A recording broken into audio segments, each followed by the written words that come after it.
إن الحمد لله نحمده ونستعينه ونستغفره ونؤمن به ونتوكل عليه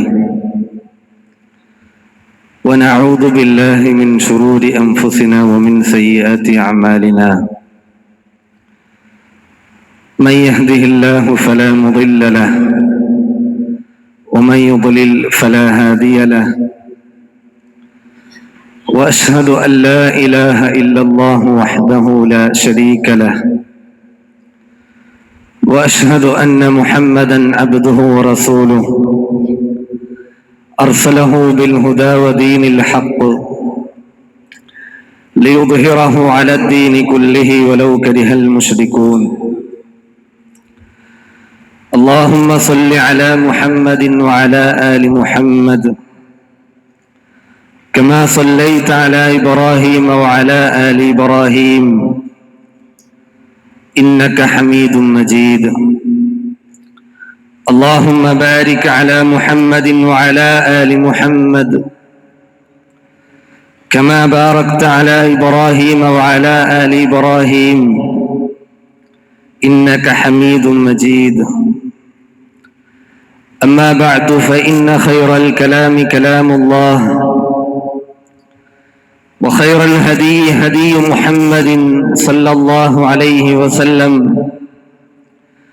وشر الأمور محدثاتها وكل محدثة بدعة وكل بدعة ضلالة أعوذ بالله من الشيطان الرجيم يا أيها الذين آمنوا اتقوا الله حق تقاته ولا تموتن إلا وأنتم مسلمون يا أيها الذين آمنوا اتقوا الله وقولوا قولا سديدا يصلح لكم أعمالكم ويغفر لكم ذنوبكم ومن يطع الله ورسوله فقد فاز فوزا عظيما يا أيها الناس اتقوا ربكم الذي خلقكم من نفس واحدة وخلق منها زوجها وبث منهما رجالا كثيرا ونساء واتقوا الله الذي تساءلون به والأرحام إن الله كان عليكم رقيبا സ്നേഹധരണീയരായ സഹോദരി സഹോദരന്മാരെ, സർവലോകരക്ഷിതാവായ അള്ളാഹുവിൻ്റെ വിധിവിലക്കുകളും കൽപ്പനാ നിർദ്ദേശങ്ങളും ജീവിതത്തിൻ്റെ എല്ലാ മേഖലകളിലും കാത്തു സൂക്ഷിച്ച് അള്ളാഹുവിനെ ഭയപ്പെട്ട് ജീവിക്കുന്ന ആളുകളിൽ ഉൾപ്പെടാൻ സദാ ശ്രമിക്കണേ എന്ന് ആദ്യമായി എന്നെയും ശേഷം നിങ്ങൾ ഓരോരുത്തരെയും ഓർമ്മപ്പെടുത്തുകയാണ്, വസിയ്യത്ത് ചെയ്യുകയാണ്. അല്ലാഹു സുബ്ഹാനഹു വ തആല അവനെ സൂക്ഷിച്ച് ജീവിക്കുന്ന ആളുകളിൽ നമ്മെ എല്ലാവരെയും ഉൾപ്പെടുത്തി അനുഗ്രഹിക്കുമാറാകട്ടെ. ഈ ദുനിയാവിലെ അഭിലാഷങ്ങളും ആഗ്രഹങ്ങളും മോഹങ്ങളും നേടിയെടുക്കുക എന്നതാണ് ജീവിതത്തിലെ ആത്യന്തിക ലക്ഷ്യം എന്ന അവസ്ഥയിലാണ് പലപ്പോഴും നമ്മളുടെയൊക്കെ ജീവിതം. പരീക്ഷയിൽ വിജയിക്കാൻ വേണ്ടി ഉറക്കമൊഴിച്ച് പ്രയാസപ്പെട്ട് പഠിക്കുന്ന വിദ്യാർത്ഥികളുണ്ട്. ശരീരം വാടിത്തളർന്നു പോകുന്ന അസഹ്യമായ ചൂടിലും ഒരുപാട് സമയം ജോലി ചെയ്യുന്ന ആളുകളുണ്ട്. ഇഷ്ടപ്പെട്ട ഭക്ഷണം കൺമുന്നിലുണ്ടായിട്ടും ശരീരഭാരം കുറക്കുന്നതിന് വേണ്ടി ത്യാഗം ചെയ്യുന്നവരുണ്ട്. തിരഞ്ഞെടുപ്പിൽ മണ്ഡലം പിടിക്കാൻ വേണ്ടി നടത്തുന്ന പടയൊരുക്കങ്ങൾ ഇക്കഴിഞ്ഞ ദിവസങ്ങളിൽ നമ്മളൊക്കെ കണ്ടവരാണ്. നമ്മുടെ ലക്ഷ്യം, നമ്മുടെ ആഗ്രഹം, നമ്മുടെ മോഹം അത് പൂവണിയാൻ ഈ ദുനിയാവിൽ വെച്ച് എന്തൊക്കെ പരിശ്രമങ്ങളാണ്, അത്യുദ്ധാനങ്ങളാണ് നമ്മളൊക്കെ നടത്തി വരാറുള്ളത്. ഒരു വീട് വെക്കുന്നതിന് വേണ്ടി ഒരു ഇഷ്ടപ്പെട്ട വാഹനം വാങ്ങുന്നതിനു വേണ്ടി അത്യാധുനിക സംവിധാനങ്ങളുള്ള ഒരു മൊബൈൽ വാങ്ങുന്നതിനു വേണ്ടി, അതല്ലെങ്കിൽ ഒരു ഡ്രസ്സോ ഒരു ചെരുപ്പോ വാങ്ങുന്നതിനു വേണ്ടി ചെറുതും വലുതുമായ നമ്മുടെ മോഹങ്ങൾ പൂർത്തിയാക്കാൻ എന്തൊക്കെയോ പരിശ്രമങ്ങൾ നമ്മളൊക്കെ നടത്തി വരാറുണ്ട്.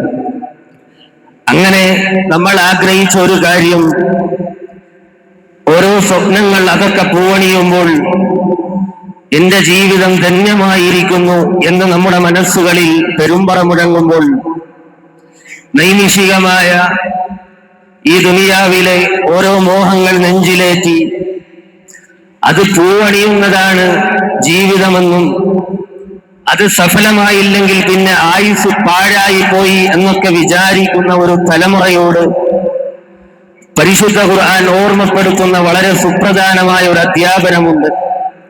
സൂറത്തുൽ അലയിൽ അല്ലാഹു 16-17 ആയത്തുകളിൽ പറഞ്ഞു, ബൽ തുഅ്സിറൂനൽ ഹയാത്തദ് ദുനിയ, നിങ്ങൾ ഈ ഐഹിക ജീവിതത്തിനാണ് പ്രാമുഖ്യം നൽകുന്നത്. വൽ ആഖിറതു ഖൈറുൻ വഅബ്ഖാ, എങ്കിൽ ജനങ്ങളെ അറിയുക, പരലോകമാണ് കേട്ടോ ഖൈറായിട്ടുള്ളത്, അതാണ് നല്ലത്, അതാണ് ബാക്കിയാവുന്നത്, അതാണ് എന്നും നിലനിൽക്കുന്നത് എന്ന് അല്ലാഹു പഠിപ്പിക്കുകയാണ്. എന്ന പ്രിയപ്പെട്ടവരെ, നിങ്ങളൊന്ന് ആലോചിച്ചു നോക്കുക, നിങ്ങളുടെ മനസ്സുകളിൽ നിങ്ങളൊന്ന് ചിന്തിക്കുക. നമ്മുടെ ദുനിയാവിലെ ആഗ്രഹങ്ങൾ നേടിയെടുക്കുന്നതിന്റെ, നമ്മുടെ പരിശ്രമത്തിന്റെ എത്ര ശതമാനം മരണം കഴിഞ്ഞുള്ള മരണാനന്തര ജീവിതത്തിനു വേണ്ടി നമ്മളൊക്കെ അധ്വാനിക്കുന്നു എന്നതിനെ കുറിച്ച് ആത്മാർത്ഥമായി നമ്മളൊന്ന് വിചിന്തനം ചെയ്തു നോക്കൂ.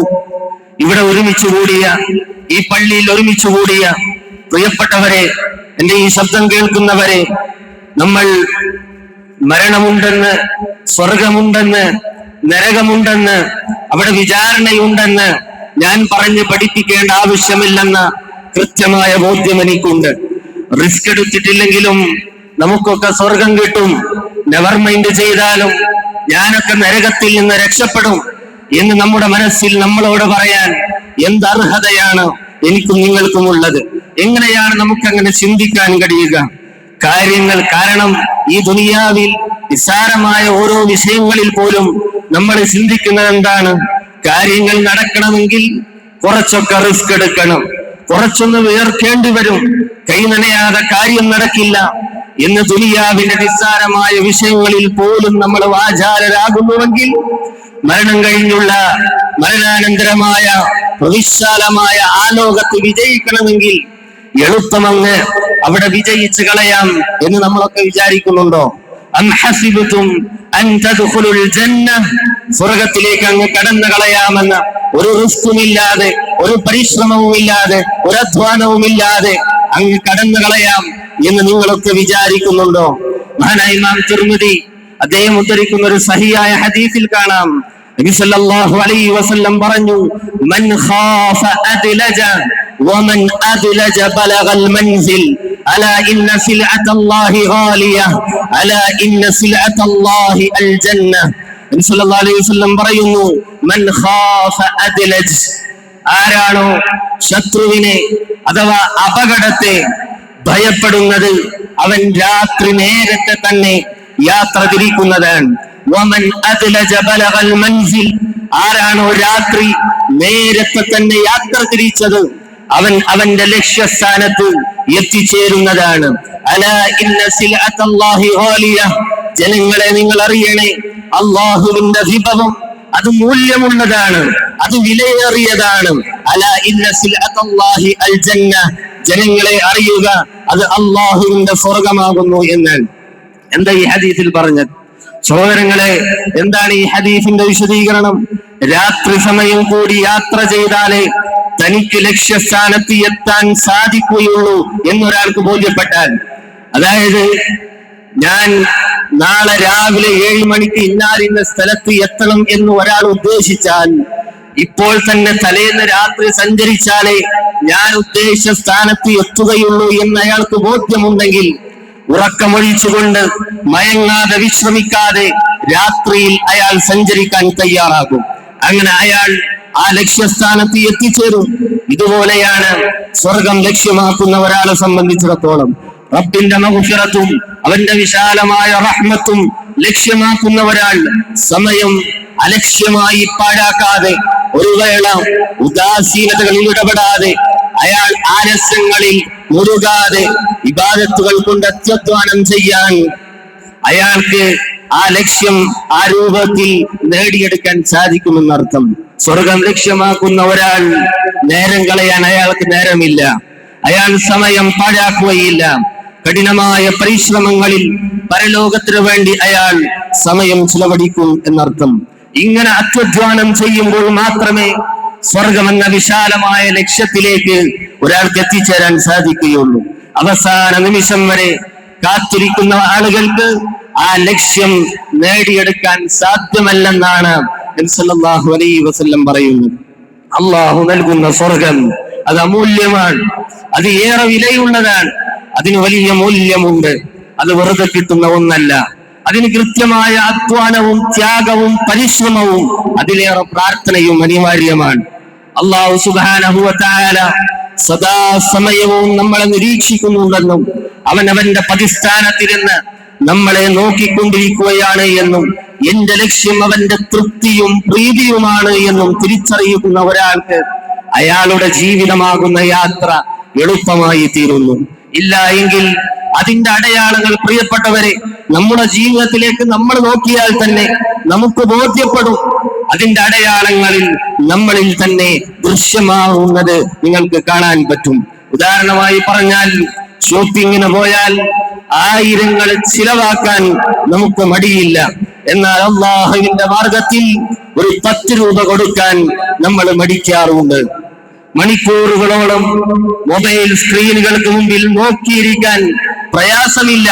പക്ഷേ അല്ലാഹുവിന്റെ പരിശുദ്ധ കലാമായ പരിശുദ്ധ ഖുർആനിന്റെ ഒരു പേജ് ഓതാൻ എന്തേ നമുക്കൊന്നും സമയം കിട്ടാതെ പോകുന്നത്? വിനോദങ്ങൾ കാണാൻ മുൻനിരയിൽ ഇരിക്കാൻ മത്സരിക്കുന്ന നമ്മൾ, അല്ലേ?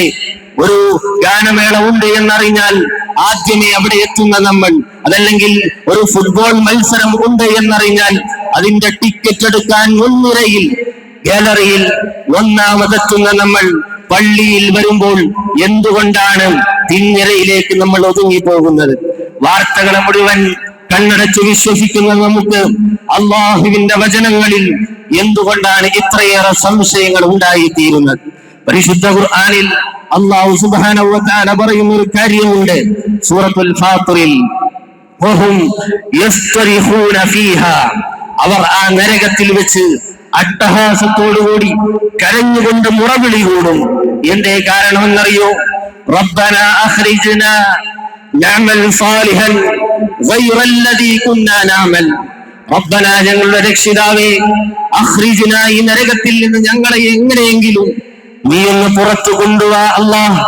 നഅമൽ സാലിഹൻ ഗൈറല്ലദീ കുന്നാ നഅമൽ, ഞങ്ങൾ ചെയ്യാത്ത ഒരുപാട് അമലുകളുണ്ട്. ദുനിയാവിൽ ആയുസ് കിട്ടി, സമയം കിട്ടി, പക്ഷേ നിനക്ക് വേണ്ടി അല്ലാഹ് ഞങ്ങളൊന്നും ചെയ്തില്ല, അതിൽ വലിയ താല്പര്യമുണ്ടായിരുന്നില്ല, അല്ലെങ്കിൽ ഞങ്ങൾ അശ്രദ്ധമാക്കി കളഞ്ഞിരിക്കുന്നു. അല്ലാഹ് തിരിച്ചു പറയുന്ന മറുപടി എന്താണെന്നറിയോ? അവലം നുഅമ്മിർകും മാ യതദക്കറു ഫീഹി മൻ തദക്കർ വജാഅകുമുൻ നദീർ. ആലോചിക്കുന്നവർക്ക് ആലോചിക്കാൻ മാത്രം, ചിന്തിക്കുന്നവർക്ക് ചിന്തിക്കാൻ മാത്രം ആയുസ്സും സമയവും ആരോഗ്യവും നാം നൽകിയില്ലേ? ഇതൊക്കെ പറഞ്ഞു തരാൻ നദീറുമാർ, താക്കീതുകാർ നിങ്ങളുടെ അടുത്ത് വന്നില്ലായിരുന്നോ? ഫദൂഖൂ, അതുകൊണ്ട് നിങ്ങൾ ആസ്വദിച്ചു കൊള്ളുക. ഫമാ ലിദ്ദാലിമീന മിൻ നസീർ, ഇന്ന് നിങ്ങൾക്ക് സഹായിയായി ആരുമില്ല എന്ന് പരിശുദ്ധ ഖുർആനിൽ അല്ലാഹു ഓർമ്മപ്പെടുത്തുകയാണ്.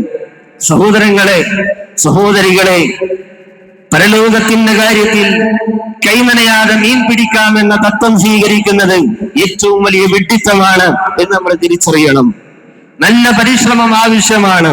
വെറുതെ അങ്ങ് പരലോകത്ത് പാസ്സായി പോകും എന്നാരും വിചാരിക്കേണ്ടതില്ല.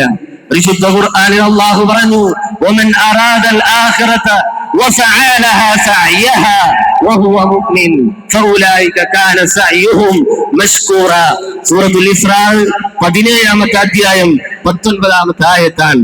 വമൻ അറാദൽ ആഖിറ, പരലോകം ആരാണ് ഉദ്ദേശിക്കുന്നത്, അതിനെ ലക്ഷ്യമാക്കുന്നത്, വസഅലഹ സഅയഹ, എന്നിട്ട് അവിടത്തേക്ക് വേണ്ടി ആരാണോ പരിശ്രമിക്കുന്നത്, വഹുവ മുഅ്മിൻ, വിശ്വാസിയായിക്കൊണ്ട്. തൗഹീദ് ക്ലിയർ ആകണം, അതില്ലാതെ എത്ര പരിശ്രമിച്ചിട്ടും കാര്യമില്ല. ആ വിശ്വാസം ശരിയാക്കി ആരാണോ അല്ലാഹുവിന് വേണ്ടി പരിശ്രമിക്കുന്നത്, ഫൗലൈക കാന സഅയുഹും മശ്കൂറ, അവന്റെ സഅയ് ഉണ്ടല്ലോ, അവന്റെ കഠിനാധ്വാനം അത് പ്രതിഫലാർഹമായി തീരും. എന്ന് പറഞ്ഞാൽ പരലോകത്തിനു വേണ്ടി ആരാണോ പരിശ്രമിക്കുന്നത്, അപ്പോൾ പരലോകത്തിനു വേണ്ടി പരിശ്രമം വേണം. അതില്ല എങ്കിൽ രക്ഷപ്പെടില്ല എന്നർത്ഥം. സഹോദരങ്ങളെ, ഒരു വിശ്വാസിയെ സംബന്ധിച്ചിടത്തോളം വർഷത്തിലുടനീളം ആരാധനകളും അനുഷ്ഠാനങ്ങളും ചിട്ടയോട് നിർവഹിക്കുന്നവനായി തീരണം.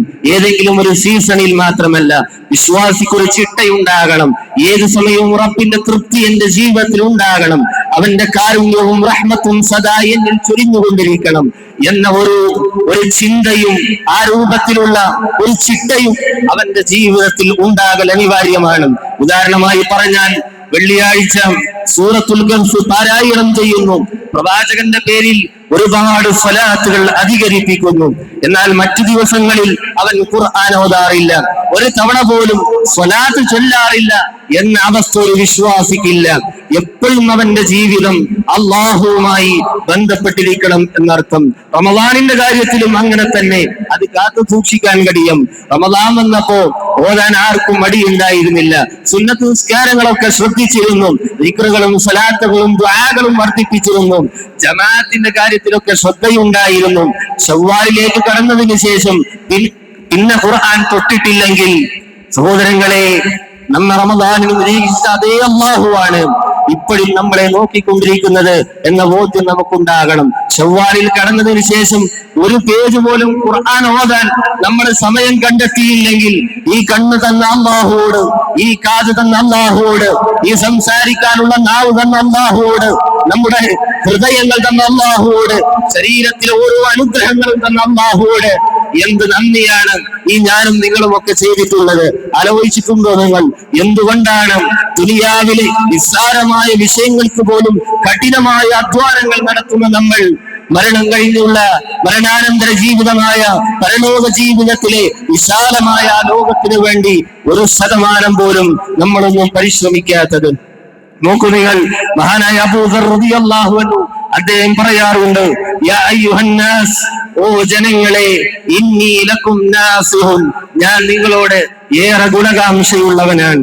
ഇന്നി അലൈക്കും ഷഫീഖുൻ, എനിക്ക് നിങ്ങളോട് അതിയായ സ്നേഹമുണ്ട്, അനുകമ്പയുണ്ട്, നിങ്ങളോട് അതിയായ ദയയുണ്ട്. അതുകൊണ്ടാണ് ഞാൻ പറയുന്നത്, സല്ലൂ ഫീ ദുൽമതിൽ ലൈലി ലിവഹ്ശതിൽ ഖുബൂർ, മരണം കഴിഞ്ഞ് ഖബറിലേക്ക് എടുത്തു വെക്കുമ്പോൾ ആ ഖബറിൽ ഒരു കൂരിട്ട് വരാറുണ്ട്, അവിടെ ഭയാനകമായ അവസ്ഥയുണ്ട്. അതിന്റെ മുമ്പ് ഈ രാത്രിയിലെ കൂരിട്ടിൽ അള്ളാഹ്ക്ക് വേണ്ടി ഇബാദത്ത് ചെയ്തോളൂ, നിസ്കരിച്ചോളൂ. വസൂമു അദ്ദുനിയ ലിഹജ്ജി യൗമിൻ നുശൂർ, നാളെ ഉണ്ടല്ലോ പരലോക നാളിൽ, ആ നുശൂറിന്റെ ഉയർത്തെഴുന്നേൽപ്പിന്റെ കഠിനമായ ചൂടുള്ള ആ സന്ദർഭത്തിൽ രക്ഷപ്പെടണോ, ഈ ചൂടുള്ള സന്ദർഭത്തിൽ നോമ്പനുഷ്ഠിച്ചോളൂ.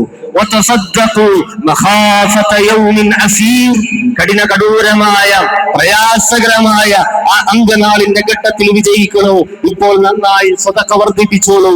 അത് നിങ്ങളോടുള്ള സ്നേഹം കൊണ്ടാണ് ഞാനിത് പറയുന്നത്. ഇന്നി അലൈക്കും നാസിഹുൻ, ഇന്നി ലക്കും നാസിഹുൻ, ഇന്നി അലൈക്കും ഷഫീഖുൻ, നിങ്ങളോടുള്ള ദയ കൊണ്ടാണ് എന്ന് അദ്ദേഹം പറയാറുണ്ടായിരുന്നു. അതുകൊണ്ട് വഅബ്ദു റബ്ബക ഹത്താ യഅതിയകൽ യഖീൻ, മരണം വരെ, യഖീനാകുന്ന മരണം നമ്മളിലേക്ക് എത്തും വരെ സമയം കളയാൻ സമയമില്ല, നേരമില്ല നമ്മുടെ കയ്യിൽ. അതുകൊണ്ട് അവിടത്തേക്ക് വേണ്ടി, പരലോകത്തിനു വേണ്ടി അത്യുദ്ധാനം ചെയ്യാൻ നിരന്തരം ശ്രമിച്ചുകൊണ്ടിരിക്കണം എന്ന് ഓർമ്മപ്പെടുത്തുകയാണ്. അല്ലാഹു തൗഫീഖ് നൽകി അനുഗ്രഹിക്കുമാറാകട്ടെ.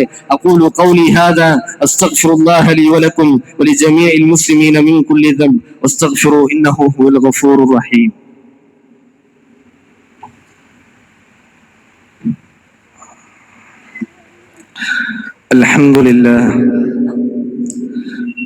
അൽഹംദുലില്ലാഹി റബ്ബിൽ ആലമീൻ.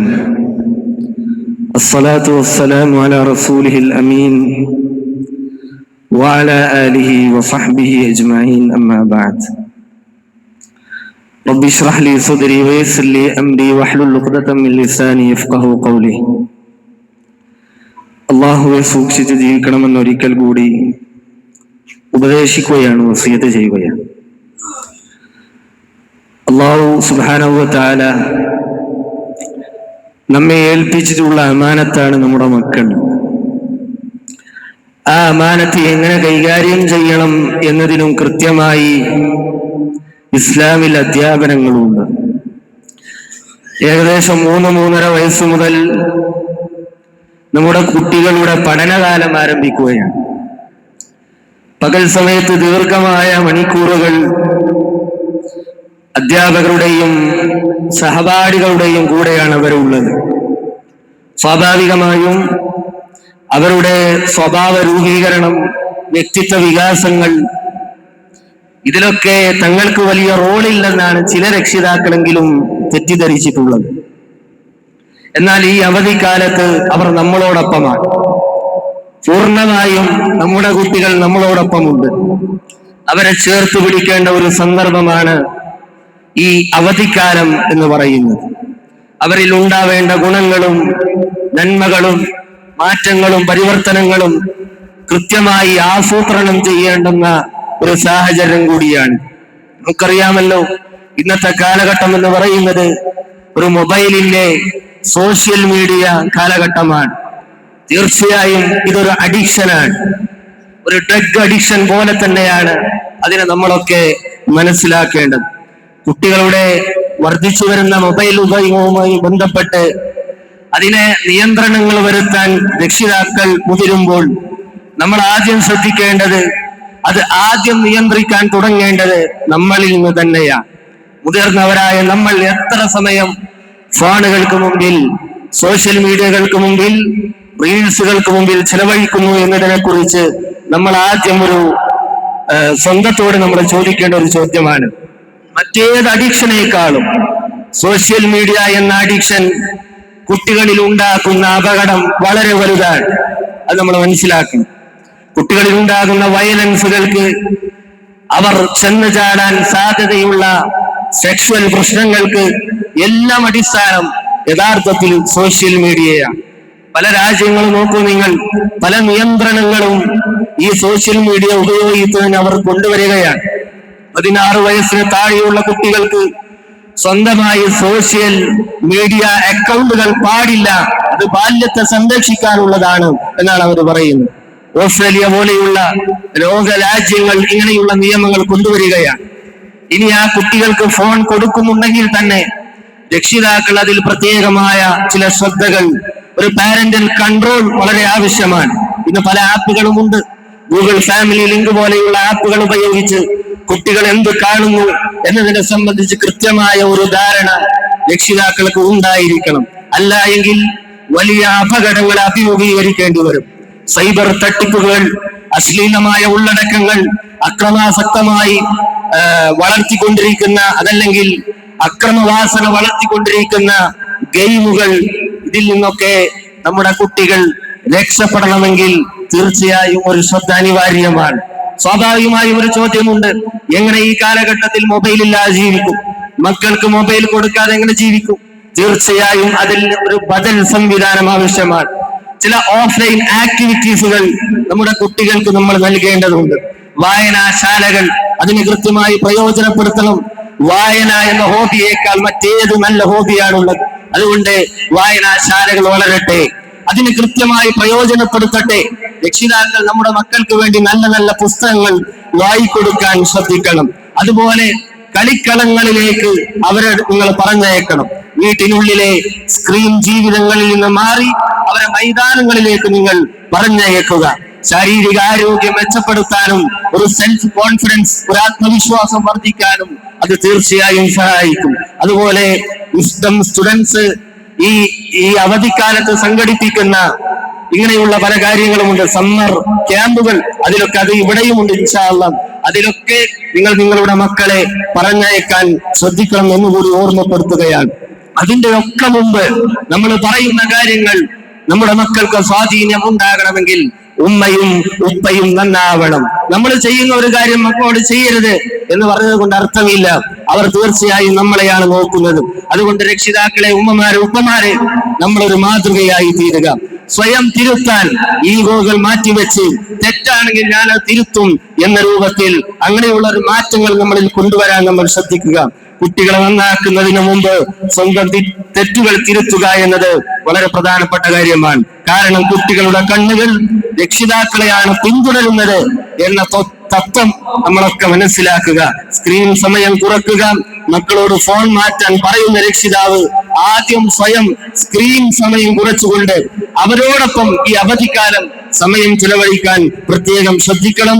അതോടൊപ്പം തന്നെ ഈ അവധിക്കാലത്ത് പ്രത്യേകമായ ഒരു സ്ട്രക്ചർ ഷെഡ്യൂൾ, തീർച്ചയായും ഒരു പ്ലാനിങ് നമുക്കൊക്കെ ഉണ്ടായിരിക്കണം. നമ്മുടെ ഉറക്കത്തിന്റെ സമയം, നമ്മുടെ ആരാധനകൾക്കുള്ള സമയം, നമുക്ക് കളിക്കാനുള്ള സമയം, നമുക്ക് വായിക്കാനുള്ള സമയം, കൃത്യമായ ഷെഡ്യൂള് കുട്ടികളുമായി ചർച്ച ചെയ്ത് തയ്യാറാക്കുക. ഈ അവധിക്കാലം കുടുംബവുമായി ബന്ധപ്പെടുക, കുടുംബ സന്ദർശനം വർദ്ധിപ്പിക്കുക, നമ്മുടെ ബന്ധങ്ങൾ ഊഷ്മളമാക്കുക, അതുപോലെ പള്ളികളുമായുള്ള ബന്ധം വർദ്ധിപ്പിക്കുക, ഒഴിവ് സമയങ്ങൾ പരമാവധി നല്ല കാര്യങ്ങൾ ചെയ്യുക, പള്ളിയിൽ ജമാഅത്തിന് കുട്ടികളുമായി വരിക, ദീനോട് താല്പര്യമുണ്ടാക്കുക, നല്ല നല്ല ക്യാമ്പുകളിൽ അവരെ പങ്കെടുപ്പിക്കുക. അല്ലാഹു സുബ്ഹാനഹു വ തആല ഇതിനൊക്കെ നമുക്ക് തൗഫീഖ് പ്രദാനം ചെയ്ത് അനുഗ്രഹിക്കുമാറാകട്ടെ. സഹോദരങ്ങളെ, നമുക്കറിയാം ജാമിഅ അൽ ഹിന്ദിന്റെ കമ്മിറ്റി ഭാരവാഹിയായ ബഹുമാന്യനായ അഡ്വക്കേറ്റ് ഹബീബ് റഹ്മാനിന്റെ മകൻ ഹനീൻ ഒരു 15 വയസ്സായിട്ടുള്ളൂ. +1 വിദ്യാർത്ഥിയാണ്. കഴിഞ്ഞ ഞായറാഴ്ച രാവിലെ സ്കൂളിലേക്ക് പോകാനിരിക്കുന്ന സന്ദർഭത്തിൽ ഒരു കാർഡിയാക് അറസ്റ്റിന് വിധേയനായി ഒരു ഗുരുതരമായ അവസ്ഥയിൽ, പ്രയാസകരമായ ഒരു അവസ്ഥയിലാണ് ഇപ്പോഴുള്ളത്. ഇപ്പോഴും ICUലാണ്, വെന്റിലേറ്ററിലാണ്. പല ബ്രെയിന്, കിഡ്നി, ലിവർ ഉൾപ്പെടെയുള്ള പല അവയവങ്ങൾക്കും സാരമായി ബാധിച്ചിട്ടുണ്ട് എന്നാണ് അവർ അറിയിച്ചത്. ഇപ്പോഴും അബോധാവസ്ഥയിലാണ്. നിങ്ങളോടൊക്കെ പ്രാർത്ഥന അവർക്കുണ്ടാകണം. അള്ളാഹു അവർക്ക് പൂർണ്ണ ശിഫ പ്രദാനം ചെയ്യുമാറാകട്ടെ. അവരുടെ കുടുംബത്തിന് ക്ഷമയും ആശ്വാസവും സമാധാനവും അള്ളാഹു നൽകി അനുഗ്രഹിക്കുമാറാകട്ടെ. നമ്മുടെ പ്രയാസങ്ങളൊക്കെ അള്ളാഹു നീക്കി തരുമാറാകട്ടെ. നമ്മുടെ രോഗികൾക്ക് അള്ളാഹു ശിഫ പ്രദാനം ചെയ്യുമാറാകട്ടെ. കടം കൊണ്ട് കഷ്ടപ്പെടുന്നവർക്ക് അള്ളാഹു സമാധാനം നൽകുമാറാകട്ടെ. നമ്മളിൽ നിന്ന് മരണപ്പെട്ടു പോയ ആളുകൾക്ക് അള്ളാഹു മഗ്ഫിറത്തും റഹ്മത്തും പ്രദാനം ചെയ്ത് അനുഗ്രഹിക്കുമാറാകട്ടെ. അവരുടെ ഖബറുകൾ അള്ളാഹു വിശാലമാക്കി കൊടുക്കുമാറാകട്ടെ. അവരെയും നമ്മെയും അള്ളാഹു സുബ്ഹാനഹു വ തആല ജന്നാത്തുൽ ഫിർദൗസിൽ ഒരുമിച്ച് കൂട്ടി അനുഗ്രഹിക്കുമാറാകട്ടെ. അല്ലാഹുമ്മ ഗ്ഫിർ ലിൽ മുഅ്മിനീന വൽ മുഅ്മിനാത്ത് വൽ മുസ്ലിമീന വൽ മുസ്ലിമാത്ത് വൽ അഹ്യാഇ മിൻഹും വൽ അംവാത്ത് إنك مجيب الدعوات يا قاضي الحاجات. اللهم أعز الإسلام والمسلمين وأذل الشرك والمشركين. ربنا تقبل منا صلاتنا وصيامنا وقيامنا وركوعنا وسجودنا واعتدالنا ودعاءنا يا رب العالمين. ربنا تقبل منا إنك أنت السميع العليم وتب علينا إنك أنت التواب الرحيم. وسلام على المرسلين والحمد لله رب العالمين. قوموا إلى صلاتكم.